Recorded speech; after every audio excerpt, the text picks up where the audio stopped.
வணக்கம் நண்பர்களே. பெரும்பாலான மக்கள் என்ன நினைக்கிறாங்கன்னா, பாஸ்போர்ட் இருந்தால் தான் ஃப்ளைட்டில் ட்ராவல் பண்ண முடியும் அப்படின்னு நினைக்கிறாங்க. ஆனால் உண்மையில் என்னென்னு பார்த்தீங்கன்னா, இந்தியாவுக்குள்ளே ட்ராவல் பண்ணுறதுக்கு பாஸ்போர்ட் தேவைப்படாது. உதாரணமாக நீங்கள் சென்னையிலேருந்து டெல்லி, சென்னை டு பாம்பே இது போல் இந்தியாவுக்குள்ளே நீங்கள் ட்ராவல் பண்ணுறவங்களுக்கு பாஸ்போர்ட் தேவைப்படாது. கவர்மெண்ட் இஷ்யூ பண்ண ஐடி ப்ரூஃப் மட்டும் இருந்தால் போதும். அதாவது Aadhaar card, driving license, PAN card இது போல் கவர்மெண்ட் இஷ்யூடு ஐடி கார்டு மட்டும் இருந்தால் போதும். பாஸ்போர்ட் எப்போ வேணும்னா, நீங்கள் வெளிநாட்டுக்கு ட்ராவல் பண்ணும்போது கண்டிப்பாக பாஸ்போர்ட் வேணும். பாஸ்போர்ட் இல்லாமல் வெளிநாட்டுக்கு நீங்கள் ட்ராவல் பண்ண முடியாது. உதாரணமாக நீங்கள் இந்தியாவில் ஸ்ரீலங்காவுக்கு போகிறீங்கன்னு வச்சுக்கோங்க.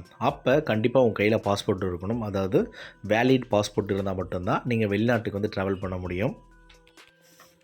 நான் கொடுத்த தகவலை உங்களுக்கு பயனுள்ளதாக இருந்திருக்கும்னு நம்புகிறேன். உங்களுக்கு ஃப்ளைட் ட்ராவல் பற்றி வேறு ஏதாவது டவுட் இருந்துச்சுன்னா கமெண்ட் செக்ஷனில் கமெண்ட் பண்ணுங்கள். கண்டிப்பாக உங்களை ரிப்ளை பண்ணுவேன். மேலும் ஃப்ளைட் ட்ராவல் சம்மந்தமான எந்த ஒரு வீடியோவுக்கும் நம்ம சேனலை மறக்காமல் சப்ஸ்கிரைப் பண்ணிவிடுங்க. நன்றி, வணக்கம்.